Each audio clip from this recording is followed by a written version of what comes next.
See, all is right in the world, ladies and gentlemen. None of that can make the show because it's heinously boring and annoying. Which is a shame because there were some good titles, but it's not going to happen.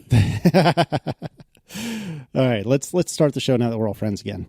We should make the title Phishstick and just not include that in the show and have nobody know, like, what the... That would be kind of funny, actually. All right, so we have to start the show with Casey shills for ATP merchandise. We have realized that MKBHD, the popular tech YouTuber, was selling a shirt on Cotton Bureau at around the same time that we are, because I think his shirts have just ended recently. And we have come to the opinion or conclusion, or have been told, I don't remember exactly where this came from, that MKBHD sold around 4,000 shirts over the lifetime of his time at Cotton Bureau. No, this is inaccurate. You're already gone off. I should have put more notes in the notes. Well, how is this inaccurate? No, I'll tell you how. It's 100% accurate. No, I'll tell you how. I'll tell you how it's inaccurate. The people at Cotton Bureau were trying to make us feel better, but here's the sad facts. Last show I said, oh, look at that MKBHD shirt. It's only sold like 500 and something, and there's one day left. We can beat that. Let's go beat that, guys. And we did. Thanks to everyone who bought a shirt or anything else. I think we're around like 700 or something. Like, yay, 700, and MKBHD had 500. We win, right? Well, that particular shirt had sold around 500 with one day left in the campaign. But he has sold many more than just that shirt.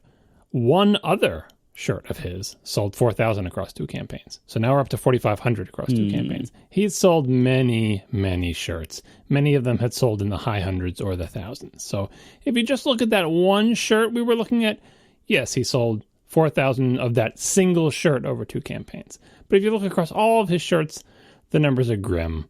So we have no hope of beating MKBHD in terms of shirt sales, which is fine. He's got like millions and millions of viewers. We do not have millions and millions of listeners. We are the elite, right, Marco? Are we coastal elites? Yeah. So but thanks to everyone who bought something. The store's doing well. People are enjoying the pins they've gotten. No one has gotten any of the other merchandise yet, but the pins are shipping now, and people are getting them, and people are liking them. I'm still waiting for my pin, but looking forward to it. I actually received my pins, and boy, are they nice. I gotta say, like, I know this is shameless shilling, but I'm really happy. I already put one on my 60% satisfied backpack, and it's really nice. You should get that on a hat now that you can't have a computer's hat. Just get a hat that says 60% satisfied. Nice. So the campaign is going on for another week or so, I believe. If you would like something, get something, please. Do not wait. Do not hesitate. Every time, I know I made the same speech last week, but every time we get so many people who write in and say, oh, I really wanted a shirt, but I told myself I'd do it later and I forgot. Can you get me a shirt just for me? And the answer is no, we cannot do that. Don't be that person. Don't wait. Just order a shirt. It'll be great. The hoodies particularly are wonderful. The polo shirts, if that's your thing, they are also wonderful. We've sold over 100 of them last I looked, which is magnificent because that makes me think that Marco will let me do this in the future. Maybe. Because like I said, I had to fight him a little bit on that issue. So buy a shirt or a pin, anything. It's great. They're great. I would appreciate if you would do that. All right. Some follow-up. We had a little bit of information on 32-bit deprecation. Somebody wrote in and said that 32-bit macOS frameworks still target the old Objective-C runtime, which is different than 64-bit macOS or iOS that's always used the modern runtime.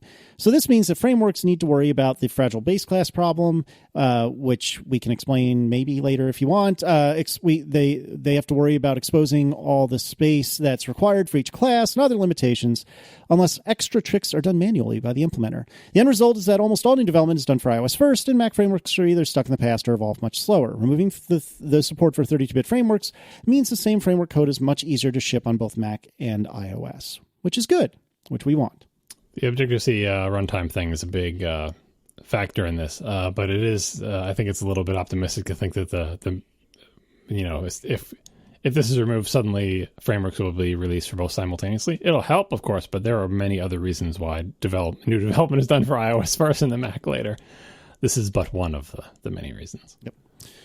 All right. Was raised to listen the problem. On the last episode, Marco and I were lamenting the fact that oftentimes we were getting like these misfired audio messages that were queued up and ready to send in the Messages app. And we had a case of simultaneous invention when both of us realized, wait a second, what about raise to wake or raise to record or whatever it's called and raise to listen? And this is if you're sending a message, you can raise the phone up to your ear and it will let you dictate like an audio message. I shouldn't say dictate, but it will let you record an audio message and then that can get sent. And we thought maybe that would be it. So both of us turned off that feature in Messages. And I am happy to report I have not had one of those misfires yet, but that doesn't necessarily unequivocally confirm that was the problem, but certainly so far so good. Marco, how about you? Yeah, I have not had the problem recur, but it's only been a few days because of our weird schedule this week, and so I can't fully say that I fixed that problem.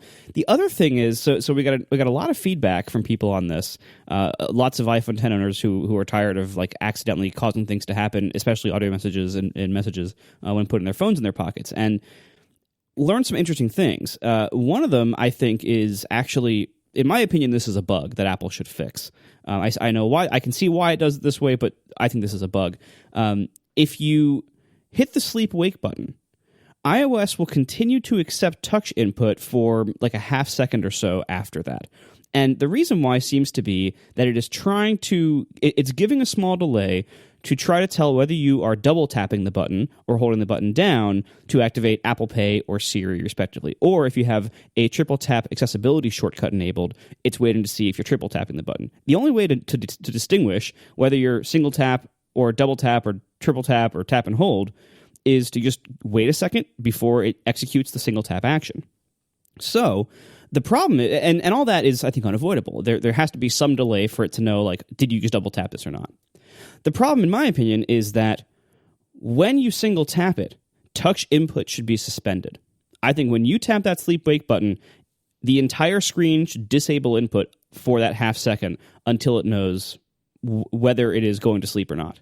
Because I can't think of any of those situations where you're like holding it down or double tapping it or triple tapping it where you need to have screen input during that half second. So I think that needs to be delayed because it needs to be disabled because right now, like, and you can test this out for yourself.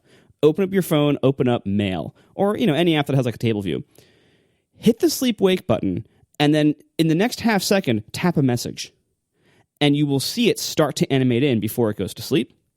And then when you wake the phone back up, that message will be open. So it is definitely still accepting touch input after you hit the sleep-wake button for a brief period. So that's the actual cause of this problem. That needs to be fixed by iOS, in my opinion.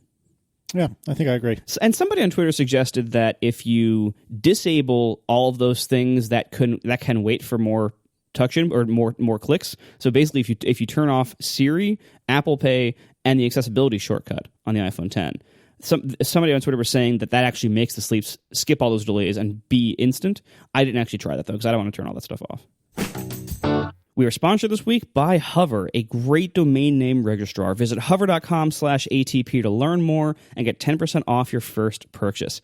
Whenever I need a domain, I go to Hover. They have the best website, the best search, the best tools, and you get tons of stuff built into the cost. Things like free WHOIS privacy, free forwarding, all sorts of great stuff. And there's no tricks. There's no shady upsells. There's no scammy add-ons.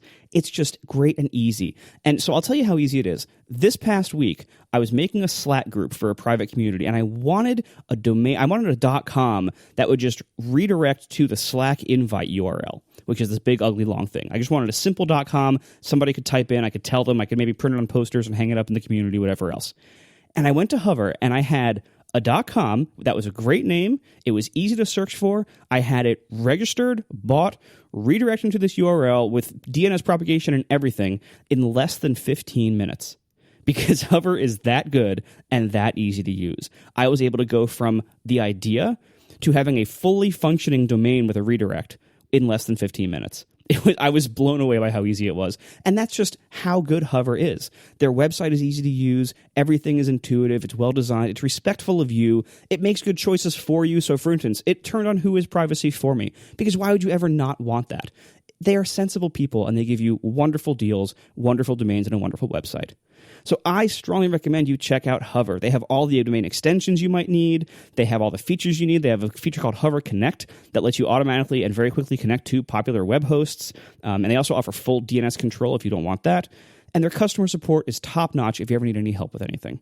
So check out Hover today at hover.com/ATP to learn more and get 10% off your first purchase. Once again, hover.com/ATP for 10% off your first purchase. Hover, get a domain name for whatever you're passionate about. All right, late breaking news. I have not yet had a chance to read this, so I am falling down on my chief summarizer and chief duties. There is an article on Daring Fireball entitled Scuttlebutt Regarding Apple's Cross-Platform UI Project. And this, I guess, is with regard to what people are calling Marzipan, but I haven't had a chance to read this, and I'm not going to try to read this while we're recording, so I'm assuming one of you has at least the short version they can share with us. I read it when you were talking about jam bands. No wonder you were so quiet. It was just published, like, as we started recording, it appeared on the site, so it's nice timing. So kudos to Gruber for making it in time for our show. And you're welcome for getting into an argument with Marco that hopefully never made the show, so most people are scratching their heads right now. Time for the meat stick, bury the meat stick, take out the meat stick time. There you go. So Marzipan, we talked about this a couple shows back many shows back when the rumor first broke. The idea is that a cross-platform GUI project to make it easier to write applications that work on both the Mac and iOS. Marzipan was supposedly the coding. Wow, it was December 2017. This is a pretty old article, actually. Seems like only yesterday that we were talking about this, and the possibilities for such a thing, the dangers, all that stuff. See whatever episode number we talked about that in. But we haven't heard much about it since, except for us vaguely referring to it whenever we mentioned things that might appear at WWDC. So Gruber has some info about that. Most of it's secondhand, but here's the gist of it. The main thing, I'm going to skip to the end, go to the very bottom of the article and say the main piece of information he has here is a suggestion that despite all the discussions and despite the fact that this Marzipan rumor is from December, that it seems like maybe it might not make WWDC 2018 and that this is more of a 2019 project, kind of like the Mac Pro, and that it would be scheduled for macOS 10.15 and iOS 13. So not for this year. There's some discussion of what it might actually be other than being a cross-platform framework. Gruber has heard that it might be like a declarative UI, and he likens it to like both HTML and React, whereas instead of like procedurally constructing a button and setting the button up and telling it where to display or whatever, you would have a declarative thing where you just sort of describe the button and its surroundings. I'm not sure how that relates to React. I know what React is like plain old web React, but of course HTML, I guess it's redundant with HTML. But like I wanted to ask Casey about this. How does this, when you hear declarative UI on Apple platforms like on iOS and the Mac, does that relate in any way to RX Swift? Like No. how would you characterize RX Swift as declarative UI in any way? No, RX Swift really has nothing to do with creating user interfaces. So RX Swift is a mechanism by which you can react to things that have happened in the user interface. But it's unfortunate because React became a buzzword that like 3 or 4 wildly different projects all started using all at the same time. So RX Swift is Reactive X, which was actually a .NET thing. And so in any case, RX Swift is about reacting to a button tap on a plain vanilla UI button, for example. It has nothing to do with the creation of a button or anything like that. Now, this is in contrast with React Native, which is a Facebook project, is that right? Which is about making user interfaces in a semi but not really cross-platform way, which in putting a kind of, is that the one that has like kind of a fake DOM in front of everything? Is that right? I thought React Native, this is the blind leading the blind here. I've only used actual real React, right? So these React adjacent projects I have limited familiarity with, but my tiny limited familiarity with React Native was that it's actually the reverse, that the UI elements were still done with the native UI toolkit, and it was merely it's kind of like a RX Swift. The cross-platform part of it would be the handling of events, in terms of when this happens, do that, and the state management stuff, but that the actual UI would be defined and rendered by the native platform. But that comes from zero experience with React Native. But plain old React uses JSX, which is basically like HTML plus JavaScript combined. And HTML, I think, is the better example here. It's declarative in that you just write tags. You just write tags for your buttons and for your input elements and for your paragraphs and so on and so forth. You don't write procedural code that says, please draw a paragraph here. And then inside the paragraph, please draw this. There are no commands that you're telling it to do. You just type angle brackets and letters and stuff like that. That's what they mean by declarative. And you can make declarative UIs in all sorts of languages. You could write it in XML. There was a whole bunch of sort of XML UI definition toolkits that have come and gone at various things. You could define it in JSON. You could define it in a plist or in a zib file or a nib file or a zib file or whatever the hell Apple's using these days. Like interface builder files are an example. Well, they're more like freeze-dried objects, but declarative versus procedural is a general split. And usually people want to do things declaratively if they don't want to deal with the details. Like I don't care. Rather than me writing a recipe for how to build this UI, why don't I just essentially draw this UI with data instead of code? Data-driven stuff. So I don't want to have to write the code to glue all this together. Let me just write a bunch of configuration information, and then something else comes and look at this and says, I see how you're describing your UI. Apple has done this in a strange way before with maybe Marco will know. Is it auto layout that lets you draw the little ASCII art diagrams of what like buttons should be and stuff? Yeah, that's one of the features of auto layout. I use it all the time. Some people hate that UI. What we're describing is like when we say ASCII art, like you can draw like square brackets and equal signs and greater than signs and stuff to sort of draw it's called visual format language. Yeah, like a little ASCII diagram of like I want a button and then a space and then another button and then it's very strange. Some people find it great. It's like, oh, this is great. I can just sort of draw out my UI and pass it as a string to this API. And other people find it terrible. Oh, I can't believe I'm passing this opaque string to an API and expecting it to do something. Why don't you just let me make a bunch of calls? I mean, to be fair, everything about auto layout is weird and a little obtuse and a little unintuitive. It is one of the least weird, least obtuse, least unintuitive parts of auto layout. Yeah. But so this project for this cross-platform UI, the rumor here is that it is, aside from the cross-platform parts, the other twist on it is that it is a more declarative way to define user interfaces rather than being more procedural. And if true, it would mean that we were talking before about like with the cross-platform thing. If Apple's going to make a unified UI for both the Mac and iOS, presumably they would use their current best idea of how to make a UI. Like AppKit was the best idea in the 90s, and then UIKit was a chance to think what's our best thinking now, in the iPhone era. And if they're going to do one that's across both of them, they can take all the best ideas that come from the new one. And it's a little bit surprising to me that they would go in such a new direction as with a declarative UI, because there are limitations. There are things you want to do procedurally, even something as simple as like pulling information dynamically to fill something like a scrolling table view.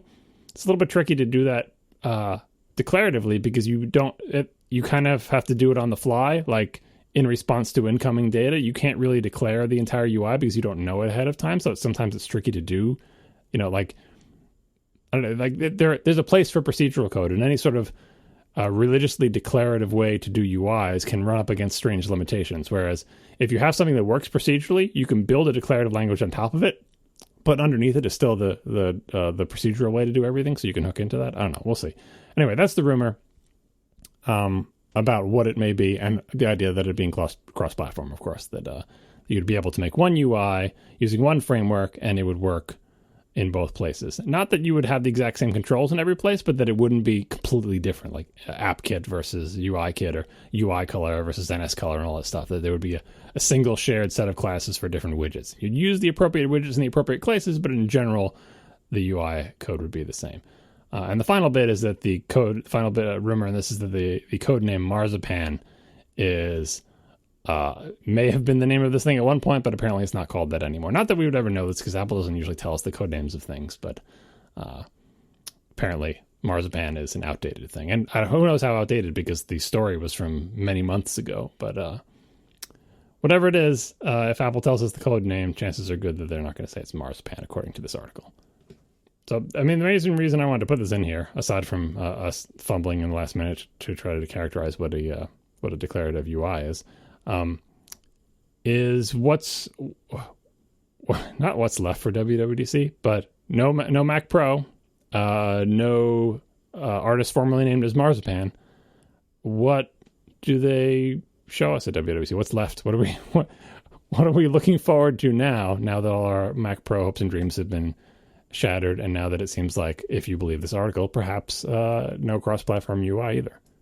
Maybe WatchOS will finally give me background audio. Maybe SiriKit will finally give me an audio intent. That's all Marco cares about. Marco cares about one word that's going to be floating in the background of a slide that will say "New WatchKit audio." APIs.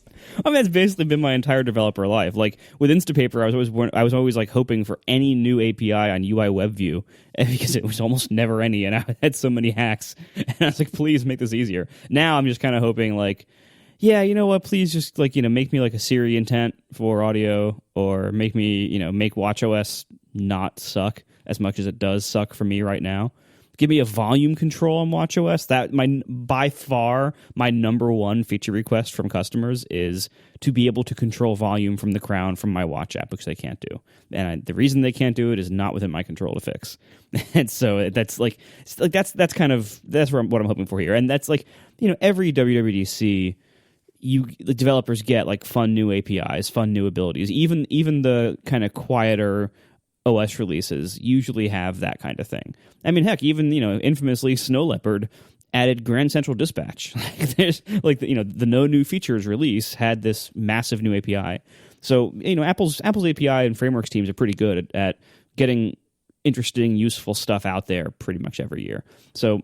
Even if there's not like a major headlining difference for like consumers of the Apple products, and even if there is no like massive paradigm shift for developers like a Marzipan kind of thing might be, that's still, there's still going to be stuff for us there. It just might not be like mind-blowing or sensational. I'm sure they're going to heavily push AR and VR even further, especially AR, because the iPhone can't really do VR. So I'm sure they're going to very heavily push AR stuff even more.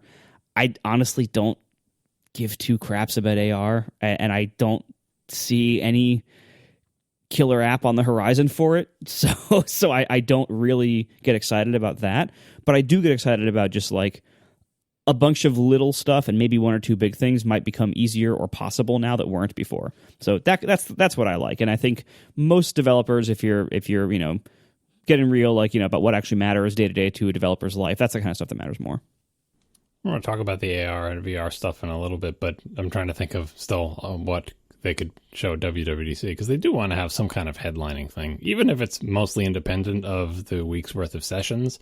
Something as the, what's the headline feature for the tech news sites after WWDC keynote? Could be a hardware keynote where the headline thing is that they have newly revised laptops, and that's the number one story, because there's a lot of.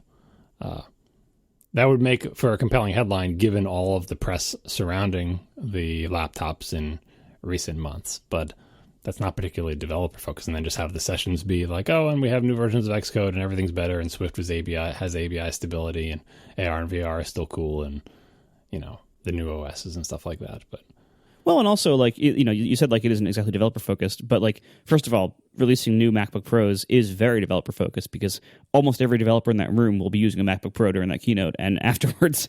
And the MacBook Pro is, if I had to guess, by far the most common machine used by Apple developers.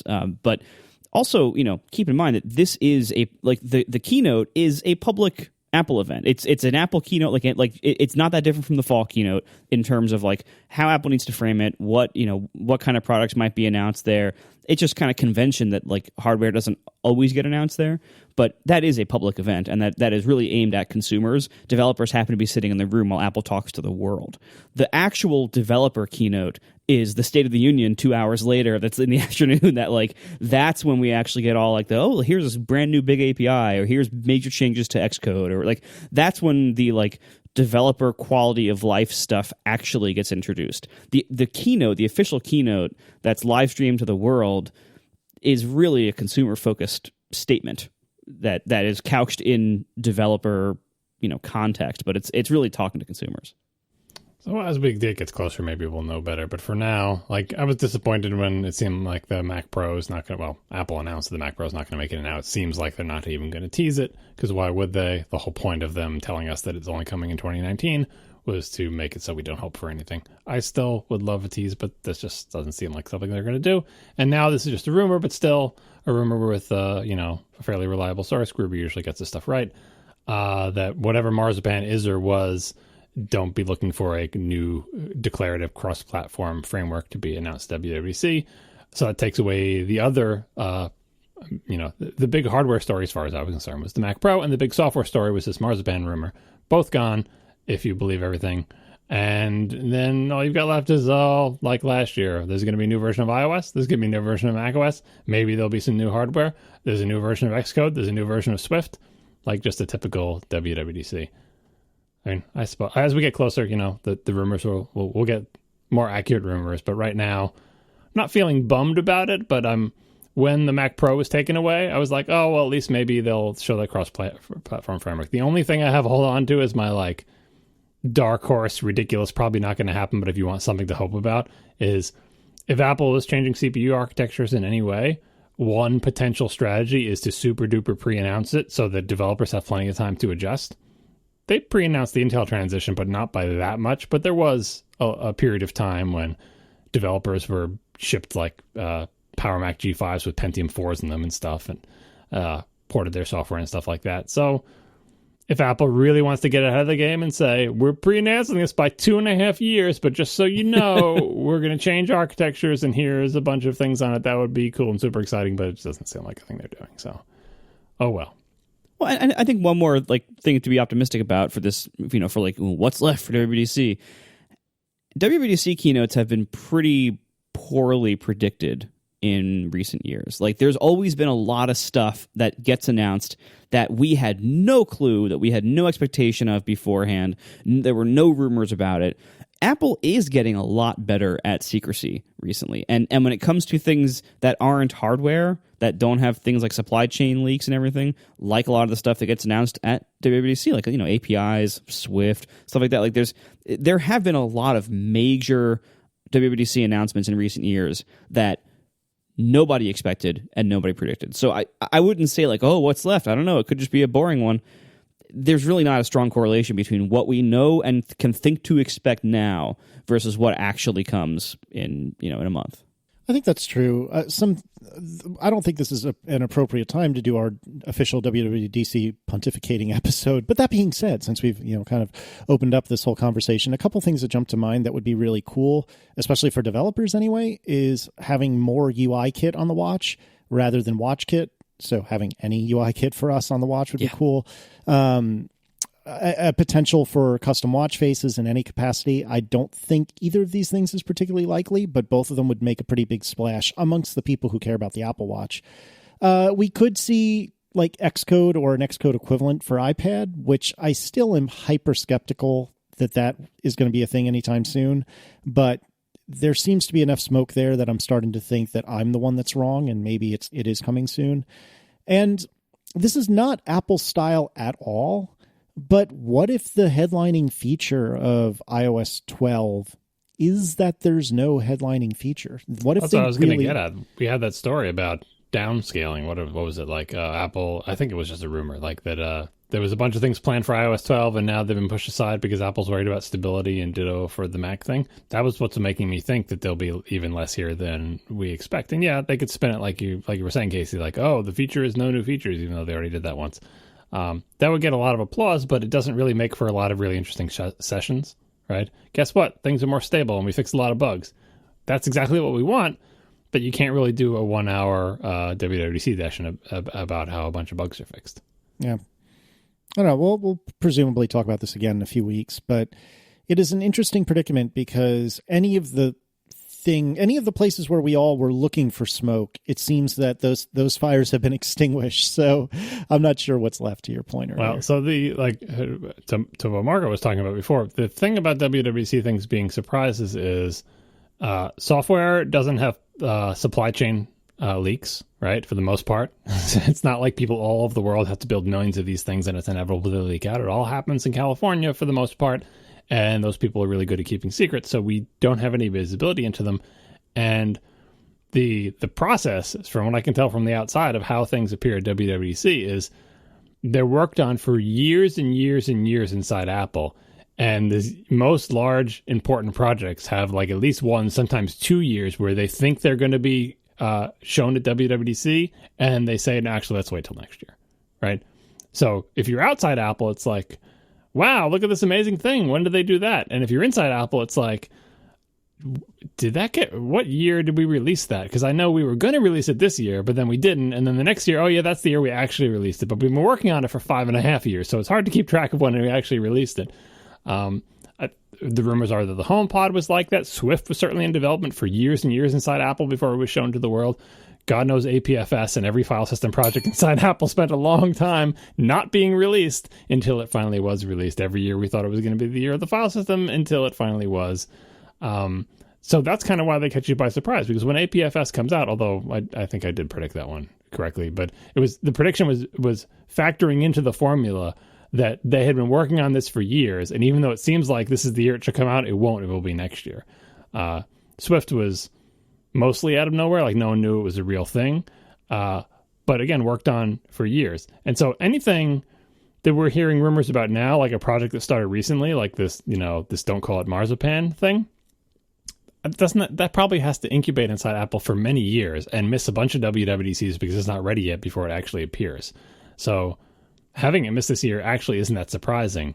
With the file system stuff, they missed so many years that we eventually stopped talking about it until we could start talking about it again. Or they made that they went down the realm of ZFS, and that almost got out. It even got onto an Apple web page, and ditto for all sorts of Objective-C changes and things that are in Xcode.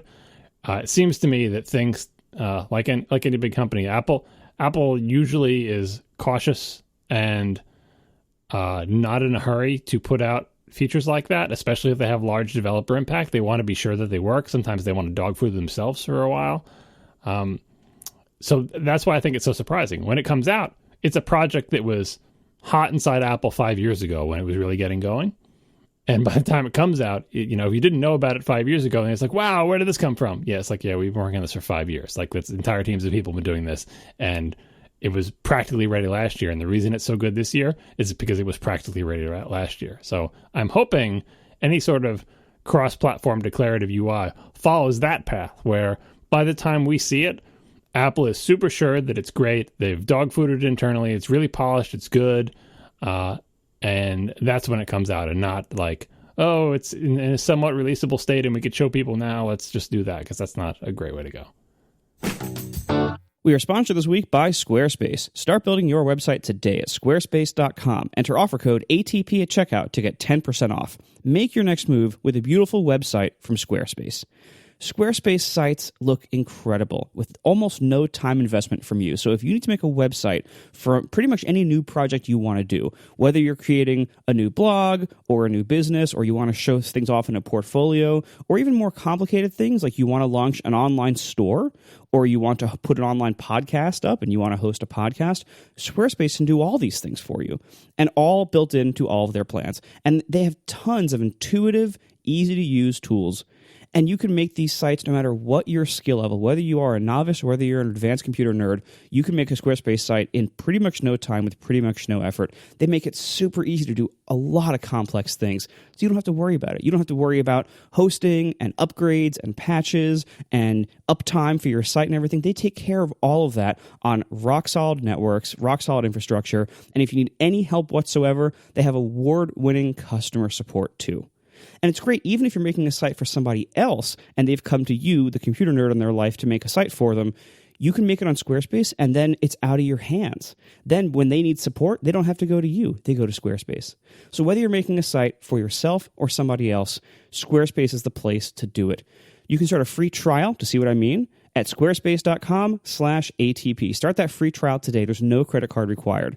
When you decide to sign up, make sure to head to squarespace.com/ATP and use the offer code ATP to get 10% off your first purchase. That's squarespace.com/ATP, code ATP for 10% off your first purchase.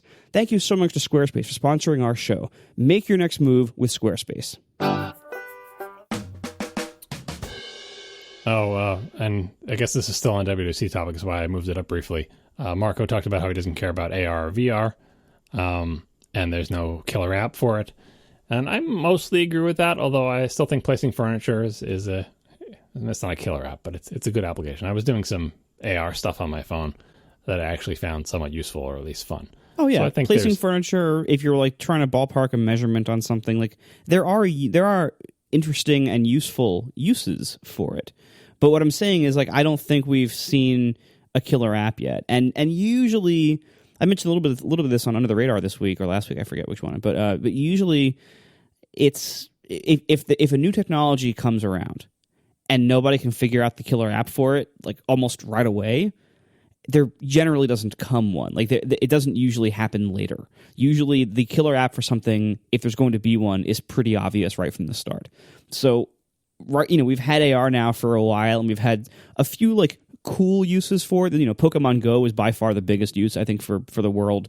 There's always going to be like fun little game integrations and stuff. There's going to be occasional utility functions like measuring or like placing furniture, but I just don't see the killer app that's going to make something like AR goggles, which is what there's rumors about. Like I don't imagine that's going to be worthwhile. Like nothing about AR has motivated me that like, oh wow, now I can like look at something on a table. Cool. I can also look at something not on a table, and it's easier. That's why I brought up this article here about the rumor about Apple AR VR glasses. First of all, this is like the second or third iteration of a years-old rumor about Apple supposedly working on things that you put over your eyeballs that have screens incorporated with them.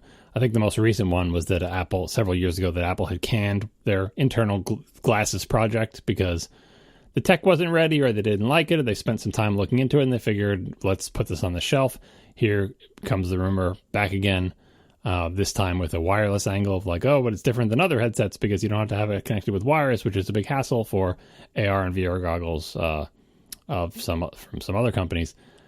But I think for AR to, we call it killer app because it's done in terms of like the software being the reason you buy the hardware. But in this case, kind of like the iPhone, the hardware is what enables the software. Like if you couldn't make a flat, small, all-screen phone, it doesn't matter how good your iPhone software is, you can't. No one's going to want to use that. Like the killer app is the phone hardware itself. And once you have a big touchscreen, the software can finally run on it, and you can hold it in your pocket, and the battery can last the amount of time, and the screen is responsive, and so on and so forth. That enables you to have all these applications. So I think one of the reasons AR is less compelling and more of a specialized technology at this point is because you have to kind of hold your phone up, and you can put it in front of signs and have it translate them, or put things on tables and stuff like that. But it's not particularly comfortable or common activity, unlike the plain old non-augmented reality of looking at your phone and also known as with reality. Well, looking at your phone and flicking around with your thumb, that interface to your phone, right? Well, if there ever is, and I don't entirely buy this rumor because it doesn't have enough substance there, but this rumor is about 8K displays in front of each eye. AR glasses, wireless AR glasses with 8K displays in front of each eye, which is far beyond what most expensive, huge VR sets use these days. But if you could have something that you could put on your face that will let you normally see the rest of the world, but also see 8K display overlaid on it, controlled wirelessly by some powerful device, and this rumor has it being some box, but that just, whatever. Okay, I'm sure that's what it is inside Apple, but I'm not sure that's what they would ship. I think that changes the AR game, because I don't want to hold something up in front of my face. I don't want to look through a phone-sized portal into a augmented reality world. But if I can wear, perhaps not this product, but in the somewhat distant future, if I can wear something on my head that is not too much different than the glasses I'm wearing right now, and can have a powerful computing device overlay useful information onto that world, I'm much more likely to find that useful, and it's much more likely to find the actual killer app when the hardware is able to support that. Because I don't think anyone wants to launch an app and hold a phone up at something, but I think if people could walk around all day and see information readily available to, even if it's just driving directions. I know they have heads-up displays that do that in cars now.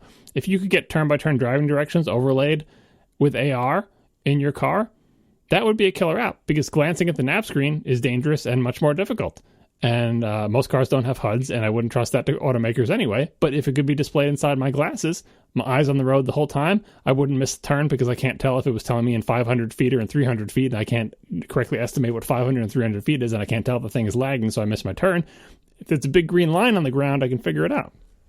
So I think there's not going to be a really big AR killer app until we get hardware like this, which is why I'm interested in rumors like this. Not that I think anything is coming anytime soon, but I am happy when I see rumors like this because I want to believe them, and I want to believe that Apple does continue to investigate both AR and VR.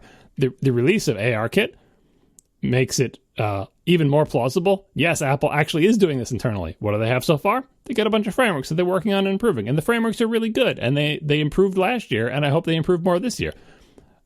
The killer app, we don't see it yet. Hardware, glasses like that, we don't see it yet. But if and when it does come, I think it will be the game changer for AR. And until that happens, it will, I'm glad that Apple is not like holding this stuff back and say, oh, we shouldn't even bother releasing ARKit until we have glasses. They should, and they are.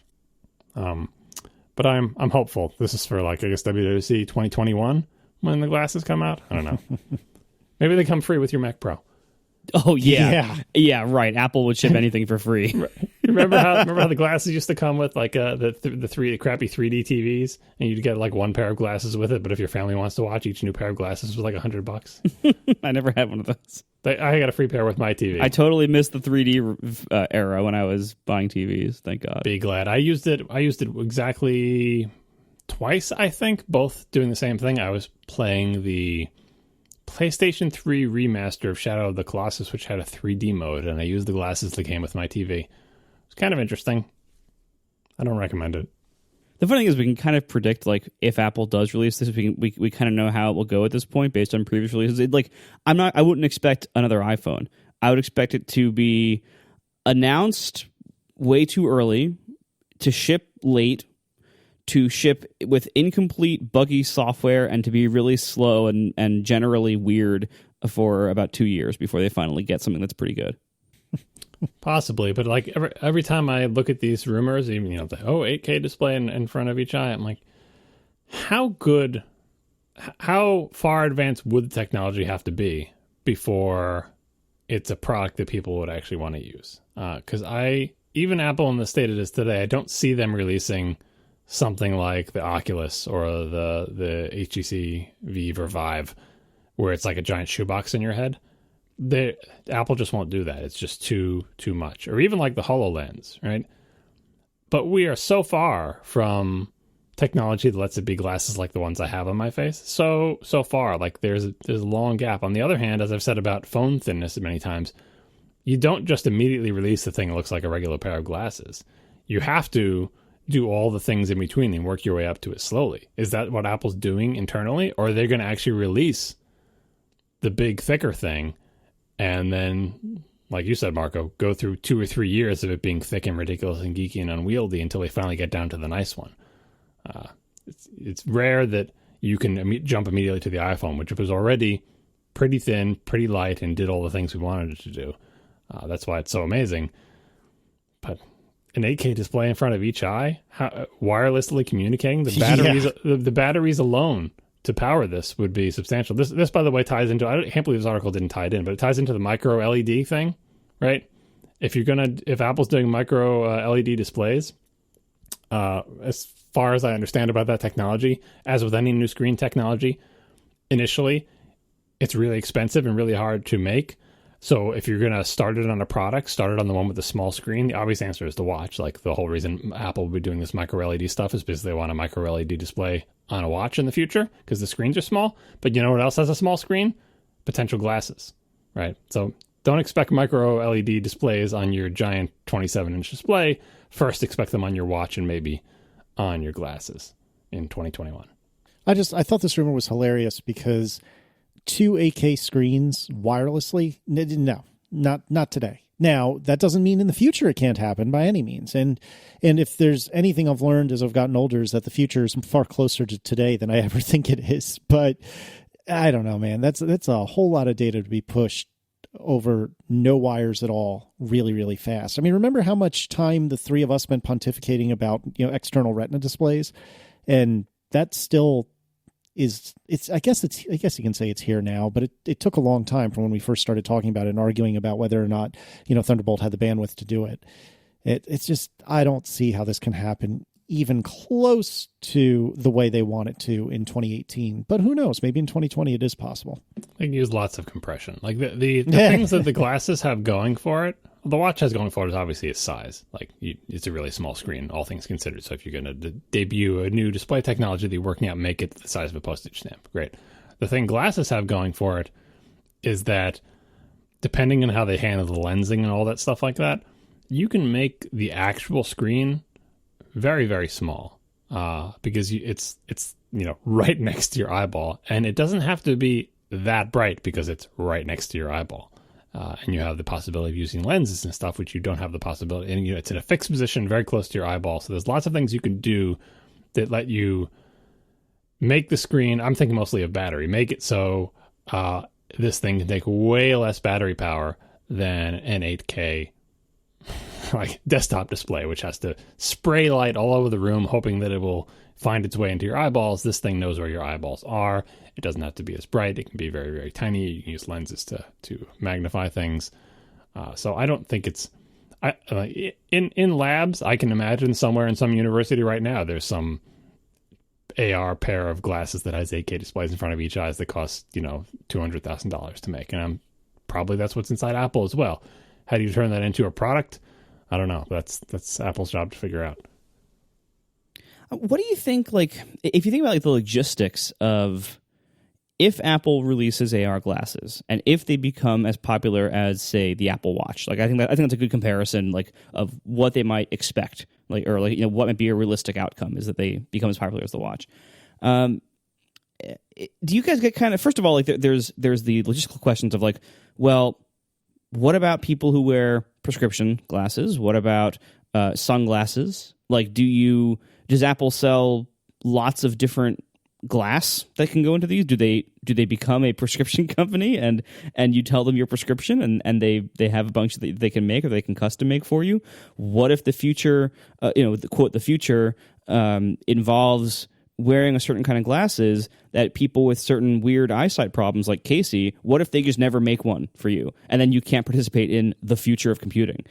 What if they make one, but in Apple style, they basically only make one style, and then all of society is walking around with the same pair of glasses? Like, that's a little creepy. Like, I just like the Apple Watch creeps me out enough that I kind of feel like everyone's part of the Borg, which I don't even understand that reference. I never even saw that show, but I kind of feel like when I see like a pretty large number of people out in public all wearing the exact same watch.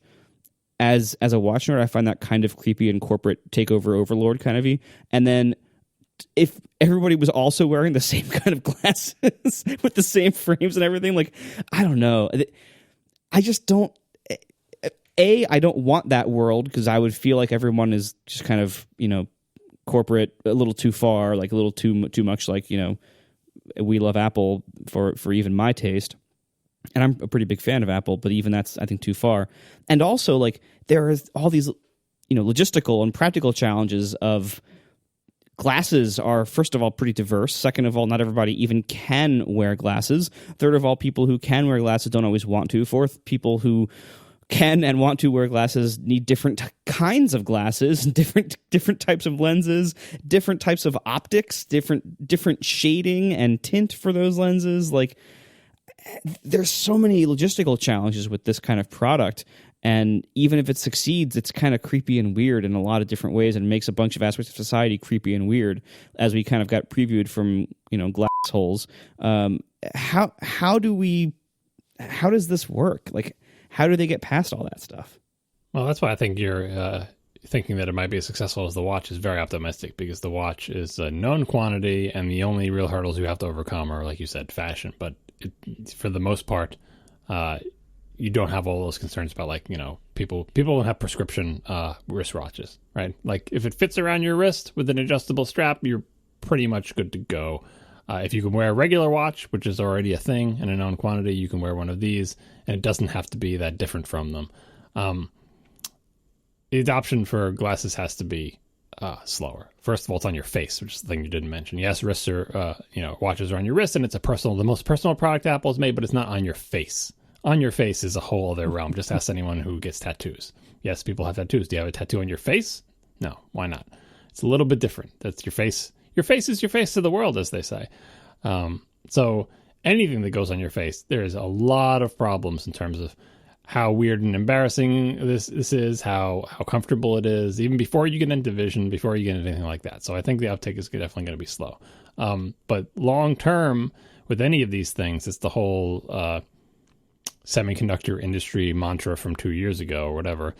As the price of compute drops to zero, many new applications become possible. Right now, the price of compute and the size of compute and the power constraints of compute is not zero, but it's going down all the time. But imagine if you could get the computing power of the iPhone 10 into something that sips power and is the size of a grain of rice. Obviously, this is, far future or whatever. Then a lot of your concerns about how do you do this with the glasses, well, it's the size of a grain of rice. Just get whatever glasses you want and stick the grain of rice in it, right? Like that it is such a small thing that it doesn't come to dominate. Not only is it not a product in its own right, but it doesn't even come to dominate the products that it's part of. The watch is not quite there yet because... But it's closer than we might think in that the computing power of the Apple Watch does not dominate the band. The band doesn't care about the computing aspect of the watch. The entirety of the computing part of the watch is in the little watch thing. It's still thicker than we would like. It's still bigger. But imagine if that computing part and the screen part, again, the computing part is the size of a grain of rice, and the screen is a flappy piece of paper that sips power. Suddenly, your possibilities for what that watch could look like are no longer led by the technology. So with glasses, I have to think that the end game is you just get whatever glasses you want and you apply to them some very small thing that projects something into your eyeball that lets you see stuff, that communicates wirelessly with something else that drives them, right? That's the end game. In between there are all the phases where it looks large and clunky, where you either have to wear your prescription glasses inside it, or they're incorporated with it, or it attaches awkwardly to your existing glasses. I think you could even start it as an accessory to regular glasses as long as you can find a way to aim into someone's eyeball. But all the initial products are not like that. All the initial products are, it's a thing right next to your eye that incorporates glasses, and either you can wear glasses with it or you can't. And that means it will necessarily be much more constrained than the watch. Lots of people won't even be able to use it. It will be for early adopters only. But you're hoping that the people who can use it recognize the value in it and rant and rave about it and can't wait for it to be more widely available. And obviously, Apple's not dumb. Like they know all these things about. I bet there are some people who work at Apple who wear glasses. I'm just guessing. It's not as if this is an unknown thing. This is again one of the things that they have to tackle in terms of making this a product that they can sell in any form. What is their answer to that? There are lots of possible answers, but like the most recent rumor about this project being put on the shelf at Apple could have been, we just can't make anything of this yet. The technology's not there. There is no combination of things that makes a product that is remotely viable. So let's revisit this in a few years. And this rumor could be, hey, guess what? Apple's revisiting it. I'm mostly content with that. I just want to make sure that they're pursuing it because it seems like the potential upside is very big. And you'd rather see Apple doing this research, building ARKit into a powerful, robust, stable, feature-rich framework, building devices with powerful GPUs to do AR and VR. Keep doing that so that if and when the hardware comes out of your labs and you get something that's even remotely viable for some subset of the population, all the software pieces are in place. Because I think, and this is the reason this is in a lot of science fiction movies or whatever, the potential upsides are really big. Being able to just look around and have information in your field of vision when you need it, overlaid onto the real world, is potentially incredibly powerful. Yes, it can be dystopian and stupid and also just sci-fi movies take advantage of that, but there are plenty of completely benign, really awesome applications that are just waiting for the hardware, essentially. Even if it's something to put someone's name next to their face. If you work in a big office like I do and you're terrible with names like me, that's a killer feature right there. When I look at somebody who does face recognition and puts their name underneath it, because I always forget people's names. That's not an exciting feature. It does not require massive computing hardware. The application itself that does it involves technology that existed for many, many years in a very reliable form. Why don't we have it now? Because there's no way to get information in your eyeballs when you look at somebody. That's the limiting factor, not the reading of faces, not the looking up of names, not the constructing a raster image to overlay on something. It's if I hold my phone out to people, I look like I'm crazy, but if I just look at them with my glasses, everything's fine. So I hope I live long enough to see something like this because I can't remember your name. I'm very sorry. It's Casey. We've been doing the show for almost 5 years. I know almost 3 Casey's. We are sponsored this week by Rover, the nation's largest network of 5-star pet sitters and dog walkers. For $25 off your first booking, visit rover.com/accidentaltech and use promo code accidentaltech during checkout. Rover is the dog people. They are the nation's largest network of 5-star dog sitters and dog walkers. They are here for you with access to reviewed, trusted sitters and walkers for every dog owner and lifestyle. Your dog deserves the best. So they only accept 20% of sitters who begin their profiles. And Rover offers all this in an easy-to-use iOS and Android app. You can search, book, fave, pay, all through their app. And then you can even receive adorable photos. You can get maps of where your dog walker walked their dog. You can even know where they did their business. If you want to know that for some reason, you can get custom updates. And you can even meet your dog walker before you trust your dog with them. They have free in-person interviews and home environment visits so that you can find the perfect match between sitters, owners, and pets. After when you're shopping or after you've done them, you can have verified reviews. You can write reviews. You can read reviews, all through their app. You can browse photos of the sitter's home, browse their previous pets, previous stays. All the bookings from Rover are backed by insurance, a reservation guarantee, and 24/7 access to pet care professionals. So see for yourself. For $25 off your first booking, visit rover.com/accidentaltech and use promo code accidentaltech during checkout. That's rover.com/accidentaltech with promo code accidentaltech for $25 off your first booking. Thank you so much to Rover for sponsoring our show. Marco, you just released a couple of updates for Overcast, most particularly your GDPR update, and had a post about that. Would you like to summarize anything about this update before I ask you a couple questions about it? Yeah, basically this was my privacy update for Overcast. It bundled in a few bug fixes, like 1 or 2 very minor enhancements, and the most visible change for it is that on first launch, you are now asked if you have an email address as your login to Overcast. You're asked if you want to convert it to anonymous, and with that option being pretty well promoted in that screen. And also, new registrations, when you start the app like clean, you are prompted to create an anonymous account as like the primary encouraged action. And like kind of buried at the bottom is you can log in with email if you want to. And there is no longer even a way to create an email-based account from scratch in the app like anymore. You have to create an anonymous account first and add an email later if that's what you want. So all of this Can you describe what an anonymous account is? Yeah, and this has been very hard to properly communicate to people in the interface and on Twitter and everything. So, basically, all Overcast users have a sync account on the server. Overcast is server-based. It uses the servers to crawl the feeds, to sync things, for the app to know whether you have new episodes and everything. So all Overcast usage is being based on having some kind of account on the server. So basically, I have 2 different types. You can have an email and a password, so you can just log into a regular login form. Type in your email, type in your password. You can have forgot password. You can change your email. You can change your password. All that stuff, all the regular user stuff. That's one way you can do it. The other option is the server just generates a random number for you and gives it to your app as the login token. And there's no email and no password. Those are anonymous accounts. So basically, those columns in the database are null, and which makes MySQL keying easy. So they're you have a null email, null password. You can't log into the website because there is no because that token is not available to the website right now. And the devices can maintain your account through multiple device logins or through like a restore or an upgrade of your main device, because it stores that login token in iCloud. So it totally bypasses the need for an email and password. It's still using an account, and you still get a login token. And if you lose that login token, you have no way to access the account. But in actual real-world usage, most people use that type of account just fine. Like even before I did this update, about a third of Overcast accounts were this anonymous kind. And I never hear from people saying, I lost my account and it locked me out. Like I never hear from that. So this seems to be just fine for pretty much everybody who uses it. So now that is the default, and that is the encouraged and like official way to do things.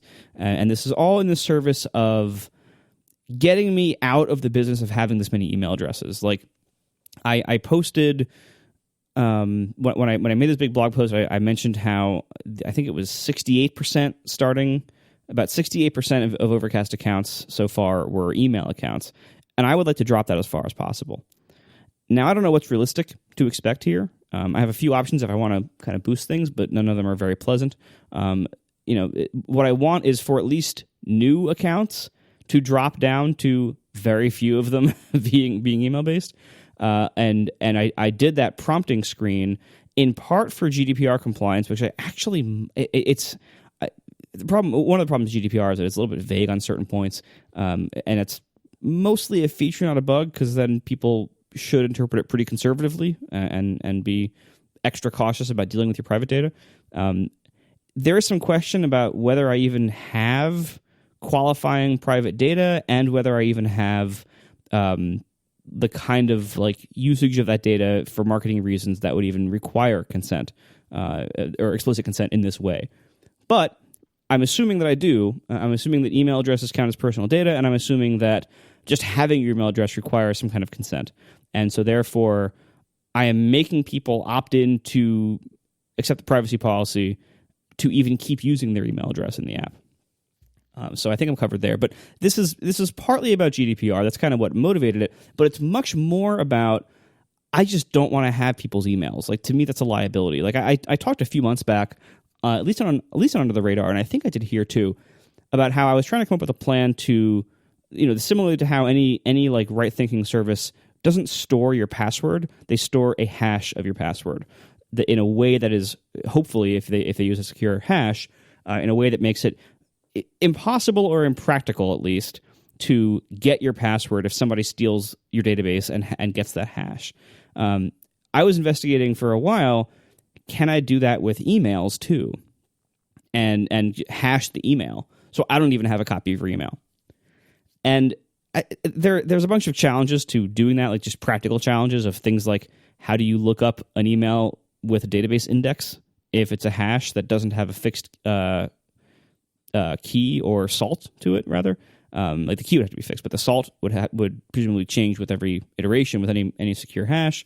You have problems with that. So there's lots of different challenges of hashing emails, and I might tackle them in the future. But for now, I realized, why don't I just try to store way fewer emails? Like, that's step one, is like, let me store a lot less personal data to begin with, and then I'll start looking at ways to maybe erase it completely. It makes a lot of sense. I will probably forever hold on to my email-based account because I occasionally upload things, and I don't use the website near as much as I used to since getting AirPods, because it's so easy to flip back and forth between my computer and my phone for what's being piped into my AirPods. But I will probably still hold on to email addresses and make your life miserable for as long as I can. Well, and so there's a couple other things here. So so you mentioned you want to still upload files. So right now, the only way to upload files is on the website, and the only way to log into the website is with an email address and password. And I should clarify too, for anybody who's thinking about going and deleting your email from Overcast, you can always switch both ways. You can add an email to an account, and you can remove an email from an account at any time right from the app in the settings screen. So if you want to try Anonymous for a while and see if you ever actually need to log in with email, you can do that. It's no problem. And then you can always change your mind later. So please, I don't want your email. Please lose it. So the other thing is, right now, you can't log into the website through any other method besides email and password, but I can change that. And the reason why I'm able to encourage people to use all these anonymous accounts at all is because almost nobody uses the website. It's very infrequently used. It's used by a very small percentage of logged in users. You can use the website without being logged in for things like looking up a share link, looking up a podcast, viewing share links, stuff like that. You don't have to be logged in for that. You only have to be logged in to basically have like synced playback from your account. And the website is terrible and has been terrible since day one. And there's just one of the reasons it's terrible and that I haven't really fixed it up or added features to it is that almost nobody uses it. And there's a small chicken and egg problem there. But for the most part, there just isn't that much demand for people to listen to podcasts in their web browsers. By far, the most listening happens on iPhones. So the most important feature of the website is so you can give someone a URL to listen to a timestamp in a podcast, and they don't need to have the application. They can just go to the web and it plays. That I feel like is the main reason the website needs to exist. Agreed. And that you don't need a login for that. Like you can generate those links on the phone, and then anybody can view them without logging in. So the only reason to log in is if you want to play stuff like from like your Mac or a Windows PC or something like that in the browser that also syncs to the same account you use for the iPhone. And while there are people who do that, there just aren't that many of them. Relative to the user base, it's a very, very small percentage that does that. So like for instance, like I think CarPlay is more popular than that, like by a lot actually. Possibly by like 10 times.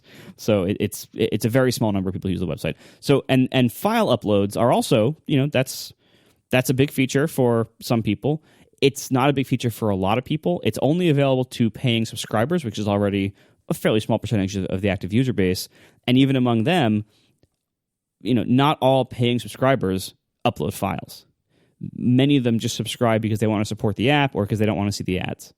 So the number of people who are actually needing to upload files is fairly small, and there are also ways like I can work on ways to allow that either through the iOS app or through other means, or I can make different various ways to log into the website without using an email. Like if I can like link your account from your phone to the website, like there are ways to do it basically. So I'm not totally out of luck. That was going to be my next question. Lots of people suggested using CloudKit APIs to let you basically let you pull that token off of iCloud for the people by using a JavaScript API that you can run on your website that has access to the same information that your iOS application has access to, and you don't have to handle any of the authentication stuff. They just have to be logged into their iCloud account. But as far as your website is concerned, it just gets the token from there and goes through the whole shebang. But that would allow Casey to go emailless, I suppose.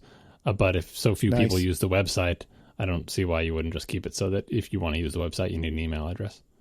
Yeah, you're right. That would do it. And I haven't looked at the CloudKit JS stuff before. I know it exists. I know a few people have used it probably, but I don't know anything about it. I don't know if it's good. I don't know if it's reliable. I don't know what it requires from the websites. But I would like to investigate that. There's also various things you can do. Like I can have the phone like send a one-time link that to your email that you can open up in a browser and have that log you in. Like there's stuff like that you can do that it's not that big of a deal. So I'm going to be investigating that kind of thing in the near future probably, but it isn't a burning problem right now. So I have a question. One of the things you talked about in your post is blocking tracking pixels. And a tracking pixel basically is an image that is effectively invisible. But when Overcast or some other client goes to get that image to display in like show notes, for example, that inherently passes some information about that user to the server that's serving that image. So it's kind of a back door into getting a little bit of information about users without their consent. I have heard of tracking pixels, and I've seen it used plenty of times on the web. I had no idea that this was a thing in the show notes for podcasts. It makes sense. I'm not saying it's unreasonable from a technological perspective, but I had no idea that that was a thing. How did you even find out about this? Well, I follow the podcast industry news, and tracking pixels have been a thing in RSS feeds for a long time. I think FeedBurner even offered them like to the masses, but there's been various feed hosting and analytics platforms and packages that have offered tracking pixels for a while. The podcast industry, I wrote a bit about this in the post, the fundamental behavior of a podcast player that no publisher can break without cutting off large portions of their audience is that they publish an RSS feed. In that RSS feed are URLs of audio files. And the podcast player, at some point, if you are subscribed in your podcast app, at some point the podcast app downloads that audio file that's listed in the RSS feed for the episode that you are going to listen to. And then after that, the publisher hears nothing from the player. So the kind of information void here is the publisher of that podcast. All they know is that they served a copy of this audio file to a person at this IP address at this time. That's it. They don't know if you listen to it at all. If you do, they don't know when you listen to it. It could have downloaded it onto your phone and you listened 6 months later. They don't know if you listened to the first 5 seconds and then deleted it or never went back to it. They don't know if you skipped the ads, which a lot of them want to know. They don't know how far you got. They don't know, like, if certain segments of the show are boring to people and they always skip over them, although really what they want to know is ads. But, you know, there's also, like, you know, they want to know, like, content decisions. They want to, like, as podcasting becomes a bigger and bigger business, the big players in the business are people coming from the big content world, from the web, from TV, from radio, etc. And they're used to the kinds of things they can do on web pages. You know, if you're running a web publication, you can track everything about what people are doing while they read. You can track, you know, how long they spend on the page, how far they scroll down the page, how quickly they scroll, whether they are the kind of person who highlights text as they read or not, and what parts they highlight, and whether they click around the page. Like, you can measure so much, and then you can embed tracking codes with cookies and things like that that follow those people around the web. So you can say, not only does this person click around when they read, but this is a person that a little while ago went to Amazon and looked up, you know, patio chairs, and now they're over on my site reading about sunglasses, and it sounds like they might be going to the beach. Like, you can make those kind of correlations, and then later on, the things that your website tells Facebook about them can then be used to advertise to them on Instagram about the article they read on your site 3 hours ago. So it's this whole, like, crazy web of data, and also this allows for things like they can algorithmically generate articles.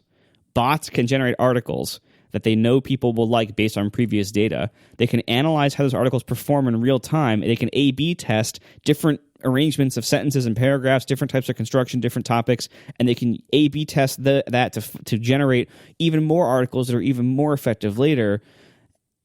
And podcast publishers want to bring that kind of world to podcasts. Now, I should clarify, not all podcast publishers, not even most podcast publishers, a few of the biggest ones, like the biggest ones that have massive companies, massive budgets, massive listener counts, big podcasting, basically, they want more data so they can sell more accurate ads, more targeted ads for higher rates to big brand advertisers like Coca-Cola who want that kind of data. That's what they want.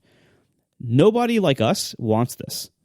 And also the big publishers want to be able to make content decisions based on that kind of data. So they want to know, like, oh, if we structure the intro this way, and if we do this segment before this segment, or then listenership drops 4%, but if we rearrange them, then the data shows that this is better this way because people will hang on, 2% longer time or something like that.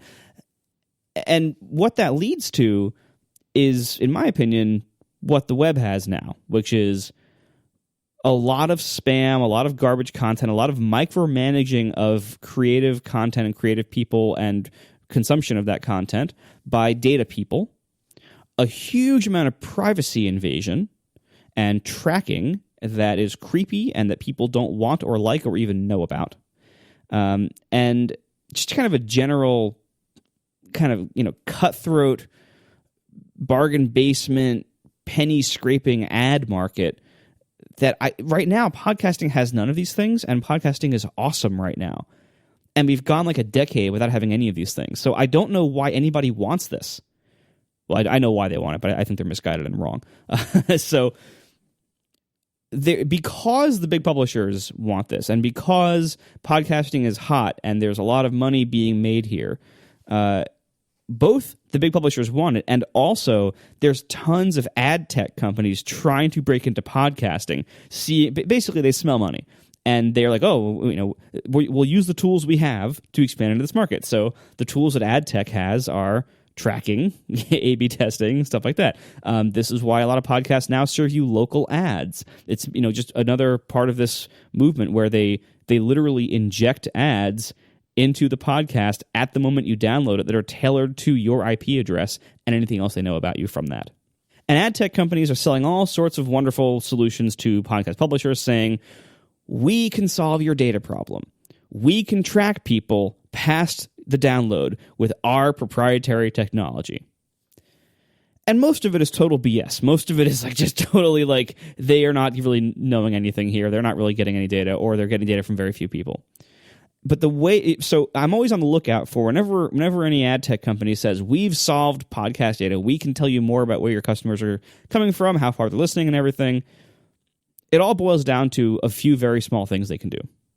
Number one, they can embed images in the feed, they can embed tracking pixels, and they can assume that if somebody downloads the podcast and then the tracking pixel shows that they can assume that person is playing the episode and has viewed the show notes. And then they can maybe extrapolate from that what percentage people are viewing that or whatever, and that's fine. And number two, they can try to like slow stream the file to you, basically. So to try to measure how far you listen, instead of sending you the file as fast as you can download it, if they can tell that you're streaming it, whether you're in a web browser or an app they control, or if they can just kind of figure through heuristics that you might be streaming instead of downloading for some other reason, then they will serve it to you like just a little bit ahead of the playhead. So that if you cut off the stream after listening for 5 seconds, it hasn't served you much more than that, so they know how much they served you so they can tell how far you listened. That's basically every podcast ad tech thing. It's like dynamic ad insertion, tracking pixels in the body, and slow streaming files. That's about the extent of it. And again, there's lots of efforts to change this. I don't know how that's going to ever get off the ground, but it's, fine. I should also point out, by the way, that a few months ago, Apple launched podcast analytics. For forever now, the podcasters have been begging Apple to give them more data because Apple is the biggest podcast player out there. And it's, for most general audience podcasts, Apple Podcasts is something like 60 or 70% of their audience. So if you have data, but you don't have data from Apple Podcasts, your data is not that useful. Apple actually gave people data. They didn't give like personal data. But now, as a podcaster, ever since I think about November or so, you can log into the Apple Podcast backend, and you can see like what percentage of people listen how far into your show, and you can see what segments they skip. Like it's funny, you can look at the graph of an episode, and you can see the ad breaks because you can see there's like a small drop off for the ad breaks, and there's like a slow curve or a slow slope down as you get to the end of the episode, where you can tell people are like not everybody finishes the episode. Of course, right? But the funny thing is, we've had this since like October, November, December, something like that. And that basically told us everything that podcasters say they want to know. It didn't give any personal info, which is what they really want. But it did say, you know what? It turns out most people who download it listen to it. Most people who listen to it listen to the end and don't skip the ads. That's about all we needed to know. Which, guess what? We already kind of knew that. We already kind of thought that. Because our advertisers use things like special URLs and coupon codes and everything. And that's how they can gauge roughly how many people are hearing their ads and responding to them. That's why podcasts have repeat advertisers. Because they can measure these things in like the old-fashioned way. And they don't need all this tracking data. No one needs all that. Anyway, all this is a long-winded way of saying, which I'm very good at, a long-winded way of saying that the podcast industry is trying very hard to get more data about people. And I am interested in supporting none of that. I would like to keep giving them the exact data they have gotten forever, which is when you download the MP3 of the episode, they, by the nature of a download, get your IP address, and they get a user agent string that says they're using Overcast. And that's all I want to tell them. That is the minimum. Technically, I could remove the user agent string, but they're not really using that for analytics purposes anyway. They're using your IP address. I think that's fine.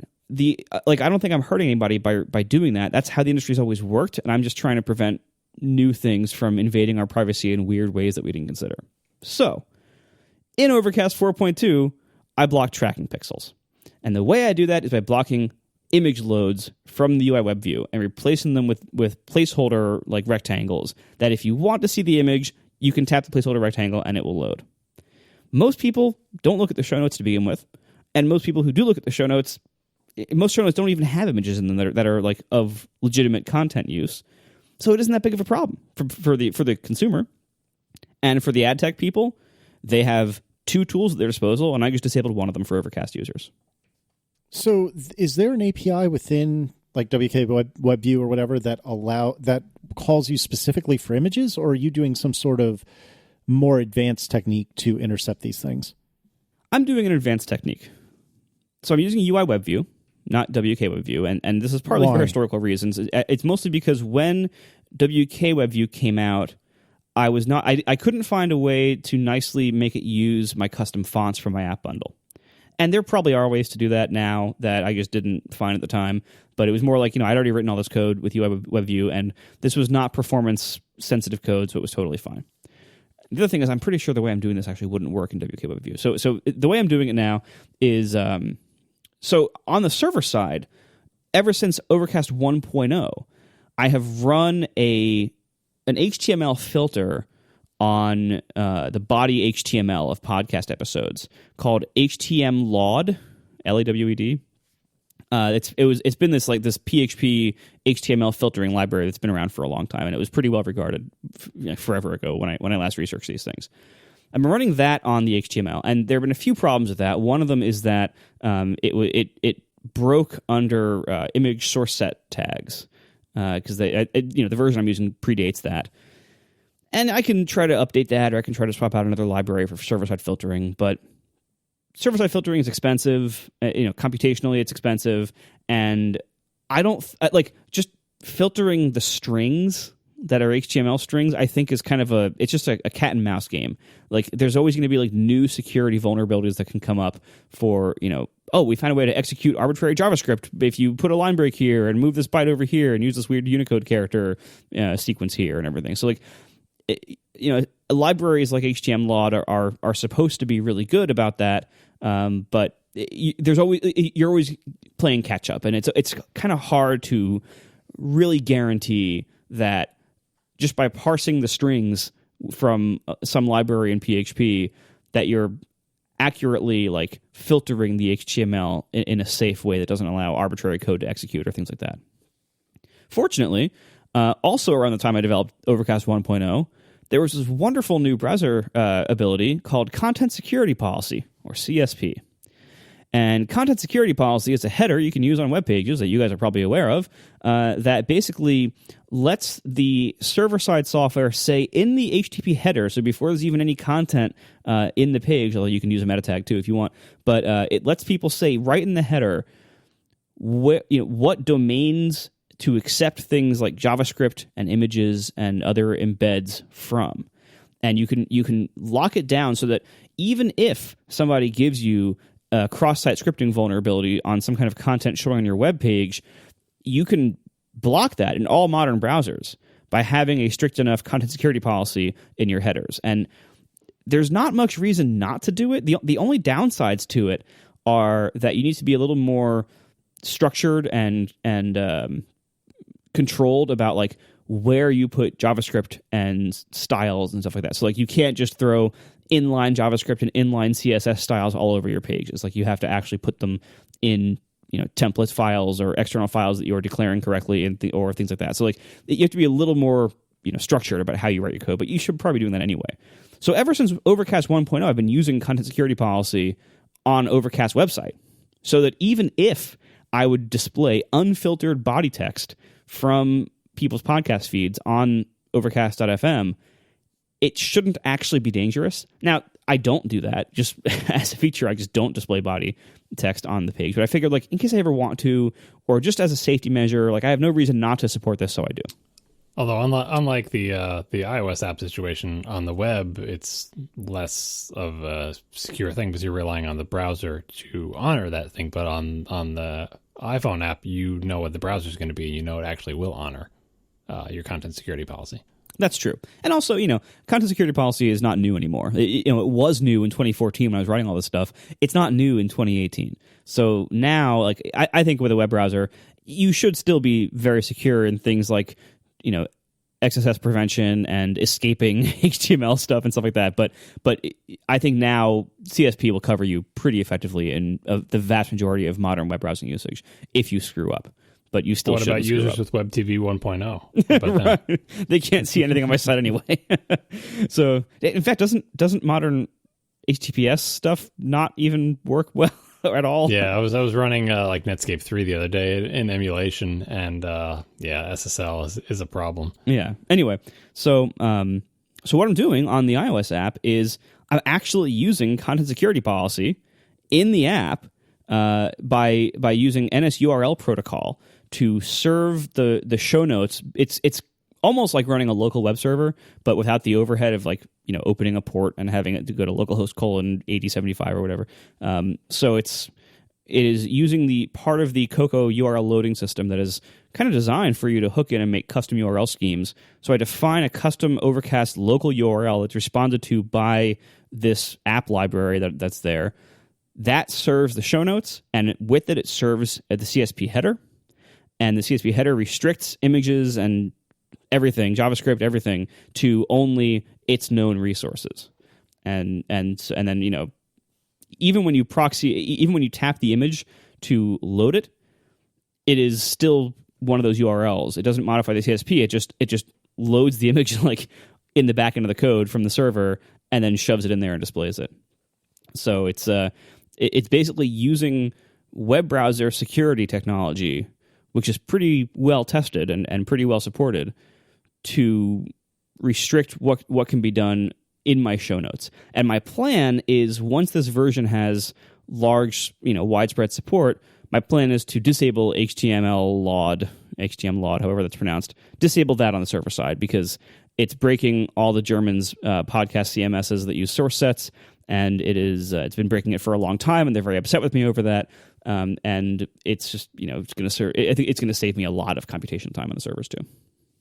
So NSURL protocol, I'm just curious about this because I've not used it. So you're kind of you're not intercepting the call as much as you are responding to it. Can you tell me a little bit more and summarize what this is doing? Yeah, sure. So basically, the way NSURL protocol works is you can define a class that is a subclass of NSURL protocol, and you can say, my URL scheme is, say, Casey Liss : and so you can have your web view load Casey Liss : / whatever, and then instead of it trying to load that off the internet or the system, it will first check your registered NSURL protocol to say, hey, we have a URL that begins with Casey Liss : can you handle this?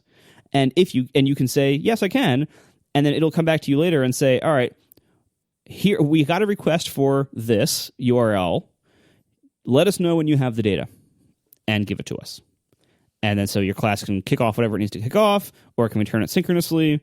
And just when it has data, it tells the system it has the data, and the web view loads it as if you were loading an internet URL. So it's a wonderful system. I use it with Instapaper for a few different things too. Back when I was doing a lot more web view hacking, it's a wonderful system, and so it lets you basically do all the benefits of having a local web server in an app without actually running one. So then, when you get one of these calls for show notes, what is actually happening under the hood? You're making a call to your servers to get the slightly sanitized version, or no? The app already has the body text downloaded from the server. Like it's part of the sync payload. So I'm like, when you display the web view, I'm literally like loading a URL that's like ocinfo : / bunch of stuff, and then that library in the app is saying, oh, you want the show notes for episode ID whatever, and here's that HTML, and here's also a CSP header to make sure it doesn't do anything crazy. So in theory, I don't have to be filtering the HTML at all. That's fascinating. Because I had no idea how you were doing this, and I thought you were doing some sort of like ridiculous parsing of the HTML, trying to figure out what is a tracking pixel or what is an image even and what's not. So this I had a feeling that was not the approach you took, but I didn't know what the approach was. So that was very interesting for me, if nobody else. So thank you. I'm also doing. There's one other aspect of it that I think is also useful. I am doing a very small amount of filtering, but I'm doing it client side in JavaScript. I'm having the JavaScript. There's, I guess, I mean, recently in absolute terms, but in relative terms, it's probably been like 5 years old or something. But like in the recent era, JavaScript got the ability, without using third-party libraries, to import a DOM from an HTML string and let you work on it as a DOM node or as a DOM document. And so what I'm doing now also is there's a few things that I want to filter out. Things like I didn't want people to do like meta refreshes that could somehow get past me and stuff like that. So I passed, like, as part of the show notes HTML page that I'm showing, I don't just like insert the hostile body HTML from the publisher into the template and serve it. I pass it to the JavaScript as a string that it then interprets that as a DOM and filters it using JavaScript for the handful of things that I was a little bit afraid of, so things like meta tags, and that also does that. It also uses that DOM for image replacements to rather than just showing a broken image, which would happen if I pasted in the full image and the CSP blocked it. It replaces it with the placeholder and lets me do that. And I do all that in JavaScript because that way, like, I don't have to worry. What if my string parsing library doesn't parse HTML in quite the same way as WebKit? I don't have to worry. When you're using JavaScript, it is parsing it the same way.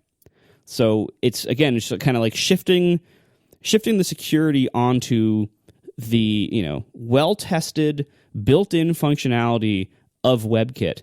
That, like, if there's ever some kind of weird variant, some kind of weird security hole, that's going to get fixed before I even know about it. And it isn't my problem that I have to go update some HTML parsing library. That's super clever. I dig it. Alrighty, let's do some Ask ATP. And Alex Faber writes, you've talked about WorkyWork in the past and using Macs at work. I'm wondering how you guys handle private Apple IDs and work Apple IDs. How do you guys, looking particularly at Casey and John here, deal with this? Do you guys keep work and private strictly split, or do you have a work private watch, for example, or do you just not care? John, would you like to start? I'd like to start by saying that WorkyWork is not a valid companion to JobbyJob. I know it seems like it should by parallel construction, but no. JobbyJob, yes. WorkyWork, no. I agree. JobbyJob or not. There we go. So as we all know, if we use Macs or other Apple devices, they're not really great at letting you juggle multiple Apple IDs on the same computer. iOS and to some degree the Mac lets you pick different Apple IDs for different specific things, but you're not going to be swapping between your personal and work Apple IDs on the fly to do certain things, and you can't really assign on a per application basis. All right, messages, I want you to use this Apple ID, but photos, I want you to use this Apple ID, but notes, I want you to use this Apple ID. Not going to happen. Apple doesn't have that feature. They could have it, but they don't. So given that, I have never done the thing where you have a work Apple ID and a home Apple ID. I have a bunch of Apple IDs. Most of the I have my real Apple ID, and then I have tons of other Apple IDs that mostly I used for like Mac OS reviews back in the day. But at work, I use my real Apple ID, and I just disable most of the things that I don't need to have at work. Mainly what I want at work is messages. If I get a message, I like to be able to see it on my Mac and not just on my phone. So I'm signed into iMessage with that Apple ID. But of course, I'm not signed into iMessage with that Apple ID. I'm signed in to that Apple ID in the iCloud preference pane, and then I just have different things toggled on and off. That situation is not ideal, especially if you actually need to have a work Apple ID. Like, I don't do development in Xcode, so I don't, I'm not uploading things to Apple servers, and I don't need an Apple ID for my work at all. So that's a luxury I have doing server-side stuff. But if I had to have a work Apple ID, I would probably be signed into my work Apple ID on my Mac if I needed to. I really don't think I would switch back and forth, but I'm interested to hear what Casey does, because I'm assuming he does need to have a work Apple ID. I do. So my work Apple ID is what I use to publish work apps to the store and things of that nature. But I am not logged in any capacity, in any operating system level capacity to my work Apple ID.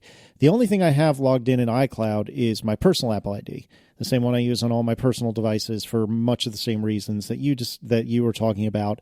And so the only time I ever really use my work Apple ID is when I need to sign in to iTunes Connect or equivalent, and that's about it. And so when you're in Xcode, it's actually pretty good about allowing you to have, this is very recently, pretty good about having multiple Apple IDs associated with Xcode.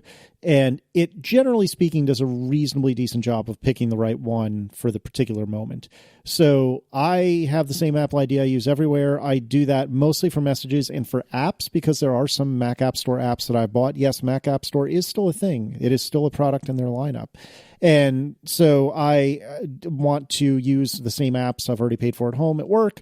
And I also want to have messages, among many other things. And Notes, actually. I've been using Notes a lot more recently because it's gotten really good. So it's basically the same story for the both of us. Marco, your boss is a real turd, so how does this work for you? Funnily, I know that, lol, I don't have a job, but I have the exact same setup that you have, which is like I have Apple IDs for apps, and then I have a personal Apple ID that I have logged into things like the store. And obviously this question is harder if you have to log into the App Store or to iCloud for work. We don't have that issue. Like you and I, like we use our personal Apple IDs for the actual like login on the phone, and we use our work Apple IDs for iTunes Connect and submitting apps. Yep, exactly. Ryan Taylor asks, do you cover the camera on your laptop with Post-it or other material? Do you advise your non-tech friends to do so? Is it possible to design a webcam that always indicates when it's recording? Perhaps something mechanical instead of a light? Why are people paranoid about laptop cameras but not microphones? Does the designer of the MacBook find it offensive when people put Post-its on their cameras? Is that a design failure or user failure? I don't get why people do this personally. I do trust the little green light on my Apple devices, and I do not put Post-its on any of my cameras or anything like that. If I had a PC, I would consider it. I especially am confident in the lack of ability for the camera to turn on without proper user authorization on the new MacBook Pros, where they use, what is that? That's not the T1. The Secure Enclave. Yeah. Well, the T1 is the touch bar. Actually, I don't know if the MacBook Escape and 12-inch MacBook have this protection. I'm guessing they don't. I don't think because they don't have a Secure Enclave anywhere. Because that requires that specific implementation of this kind of thing requires an ARM chip that they don't have. So I think you're talking only about touch bar models and the iMac Pro. Right. So those that have the Secure Enclave and all that, I am 100% confident that they cannot turn on without, a user intervention or, unless there was some sort of really terrible bug. But I've never covered any of my devices' cameras ever. If you really want to watch me picking my nose or whatever, you go to town, man. Because I don't lead an interesting life. I don't think it's a big deal. John? I don't cover any of my cameras either, although I totally believe that every camera attached to any computer can be hacked. But, it's like you said, the microphone and all that stuff.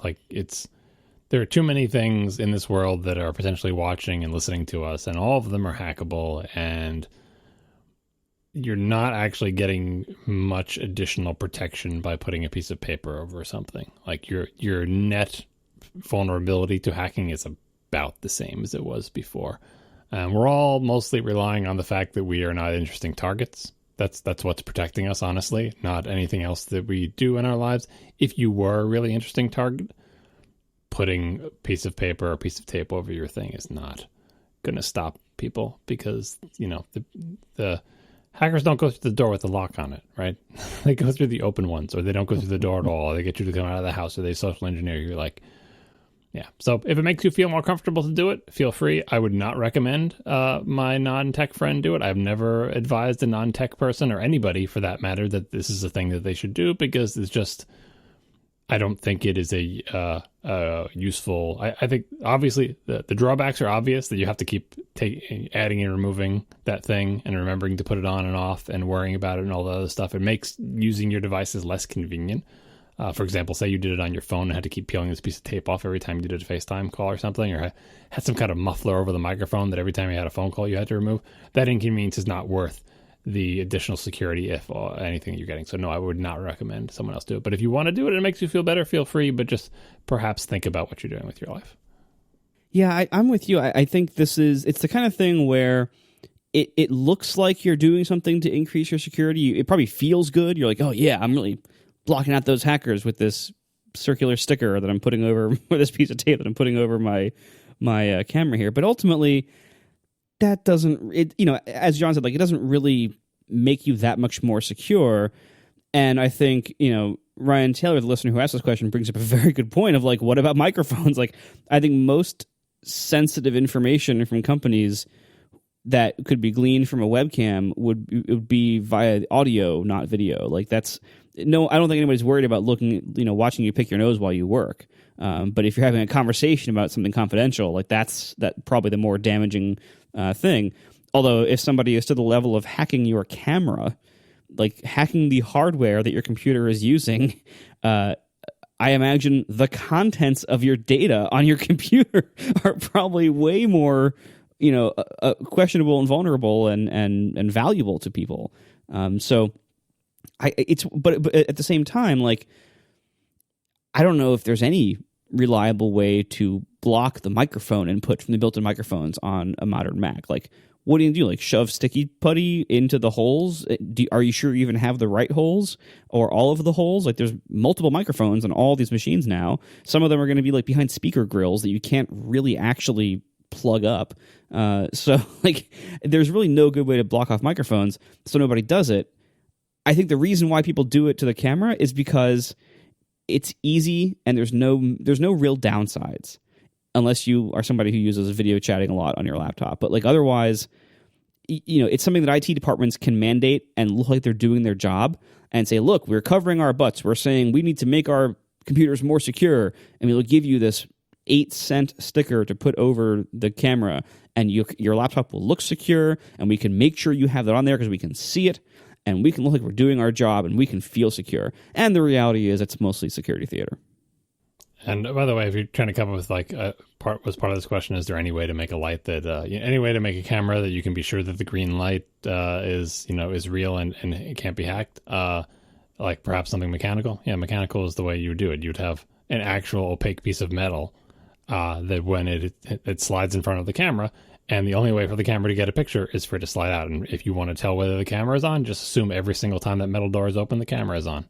That would do it. And I think we're thinking of this mostly from our perspectives or from the perspective of like we're a giant corporation, what might we want to protect. But the reason people hack webcams obviously is to get pictures of people like in their bedrooms or whatever, and then either blackmail them or sell that footage or whatever. It's a vulnerability that we don't think about because no one wants to see us naked, but it is a vulnerability that half the population has to worry about.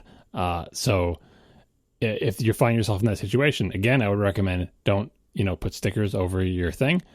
Close the lid on your laptop, turn it off. Like don't have your computer running all the time and pointing at your bedroom. And I know that's, perhaps even more inconvenient than just putting a sticker over it. And again, if you want to put a sticker over it, go for it. But I think a better idea would be to buy a computer where you have slightly more faith that it's harder to hack the camera. I don't know if I'm just shilling for Apple there, but like I said, Apple's not going to protect you. There have been proven hacks to get around that little light. So maybe the best choice is to get one of the PC laptops I've seen that you don't have to buy something that covers the camera, that it comes with a little mechanical door over the camera. You have to use your hand to move it, but that's the only way to be sure. And you're not safe from microphones, as Marco pointed out. So they might not be able to hear your bedroom, see your bedroom, but they can hear it. And can they produce some kind of blackmail out of that too? Who knows?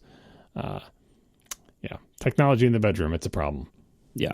And also, just like there's a lot more cameras and microphones in most people's houses than just the one on your laptop now. Like, with a lot more lax security than your laptop. Yeah, and it's just and to finish the 19 questions that Ryan Taylor asked, does the designer of the MacBook find it offensive when people put Post-its on their cameras? I assuming that you're talking about Johnny Ive, because I don't know which of his staff designed it. I would say probably they find everything offensive because they design these things to look good in pictures with nothing plugged into them that they actually use. They should find the dongle hell offensive that we have to do in practice. They should find the terrible cable management on the current Power Brick offensive. But ultimately, I don't think Johnny Ive spends 2 seconds thinking about Macs anymore. I think the design of the camera on Apple laptops reflects the Apple design philosophy of say this was even part of the design brief, which is one problem is that people want to know when the camera is recording them, right? And they want to feel secure that they can tell if it looks like the camera is not recording, then it really isn't. So their solution, their elegant solution is, rather than having a clunky mechanical door, let's have a light next to the camera that's on when it's recording, and let's use some very clever technology to make it so that light actually is representative. And they did a pretty good job of making the light hard to hack, but it was indeed hacked at one point on one of the older things, showing that even, no matter how hard you try, you're never sure if you've really got it 100% hack-proof. You look at the circuit diagram and like, oh, there's just no way that camera can be on with that light being on, but they did something very clever. There was a good article about it a while back to get around it. I don't know if the modern ones have now worked around that, if the secure enclave is better, so on and so forth, but you can never be sure. But that's their solution, is it's clunky to have a door. It's fidgety to have a door. It would be fidgety to have a computer-controlled door. It's kind of silly to have a manual door. So let's not have a door at all. Let's just simply have a camera and solve the harder problem, which is, how can we have a light that is always representative, that is always true? If I look at that light, it really tells me the thing's on. That was their attempt. Unfortunately, it is less reliable than the clunky solutions. But maybe with the secure enclave, maybe it hasn't been hacked, and maybe it is really reliable. And I think that would be the Apple philosophy, is let's not resort to the easy solution of a door. Let's instead keep trying to, harder and harder to make a very secure piece of hardware where we actually do have control over the light, because we make the whole widget. We make the silicon, we make the hardware, we make the OS. We should be able to make this work. And they have a pretty good shot at making it not 100% hack-proof, because nothing is, especially if you have physical access to it, but very, very robust, to the point of very diminishing returns. They may already be at that point with the secure enclave, so I don't entirely fault them for this approach. But it's certainly not the simplest solution, which is a door. And then the microphone solution, well, you got nothing there. You're screwed. Well, there's an even simpler solution. Make the camera optional. Oh, yeah. Everything. Make it a preference. Good old make it a preference Marco, they call him. Every time he has a design problem, he says, let's add a preference. That's what I remember from him. I mean, look at how many Apple fans have given us crap, especially given me crap, because I complained that they removed something I use. And they're like, well, it's the future, and almost nobody used that. Well, how many people use the camera, really? Like, I know people use it for Skype and stuff, but and occasionally FaceTime, but, you can also use your phone for that now, and I think most people probably do that more often. Does it really need to be on every single laptop they sell anymore? Or, yes, it does. Really, does it? Why? I mean, it's obviously nobody uses every feature 100% of the time, right? Not even the keyboard. I bet some people only ever use a clamshell. But I think the camera is well past the threshold of commonly used enough that it should be on everyone. Now, if they wanted to make an option, I wouldn't object to it being an option. Who can object to options? Sure, let me configure my laptop with exactly what I need. But in the grand scheme of things that might be options, this would be pretty low down on the list, because so many people need occasional use of the camera. It's really difficult to add after the fact. Maybe not with workplace stuff. You underestimate exactly how much video conferencing goes on in the modern workplace. Just because it's the default about a lot of telecommunication applications for work, it's nice to see other people's faces. I've had video conferences with people in the same building.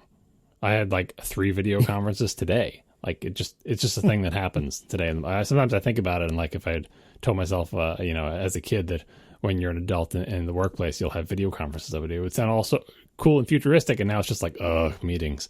But I think it's used a lot. All right. Well, follow-up question then. If it's that important and used that often, why are these cameras still so terrible? It does, because it doesn't matter for video conferencing. The compression is brutal. The reason is, there's 6 people and these little postage stamps and this terribly overcompressed stuff. The quality is far below what the camera is even capable of. But I agree the camera should be better. Just because we pay so much money for these computers, put better cameras in. I remember when I was a kid, I used to watch Double Dare on Nickelodeon. And the grand prize was not irregularly a video phone from some manufacturer like AT&T or something like that, where I think you got 2 video phones, one to put in your house, one to put in the one other person you can talk to's house. So if I'm a kid, maybe our house and my grandparents' house. And those are the only 2 people we can talk to with video phones. And it was a refresh rate measured in seconds. There's one new image every 4 seconds. And it was a postage stamp, and it was terrible. But I thought it was amazing. One of the many reasons why I wanted to go on Double Dare. Anyway, John, not the one in the room right now, asks, do any of you have CarPlay? If so, do you use it? How does it work for you? CarPlay crashes about once every 30 or 40 minutes for me, often when we aren't asking it to do anything. iPhone 10, genuine Apple cable, etc.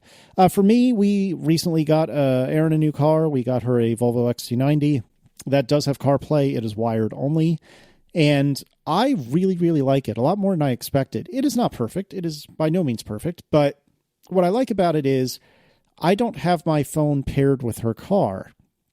And if I ever drive her car somewhere and she's not with me, then all I have to do to have my phone kind of take over her car is plug it in and start CarPlay. And then I can listen to Overcast. I can listen to Spotify. I can do just about anything. And I have been surprisingly efficient at maintaining a text message conversation by way of just conversing with Siri. You know, I'm not looking at the screen at all. I don't think it's possible to see a text message on screen. At most, you can see who it's from.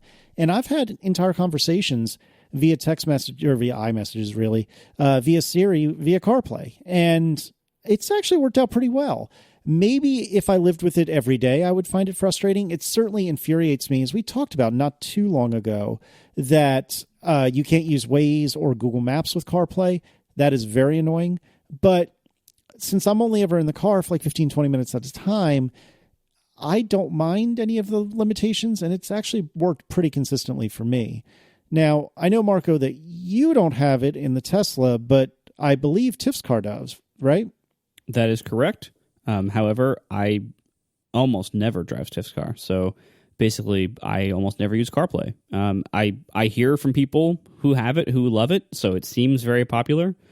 I will say, as an audio app developer, there's often like weird CarPlay bugs I hear about that are just very hard to debug or ever fix, really, because sometimes, because CarPlay is subtly different depending on implementations.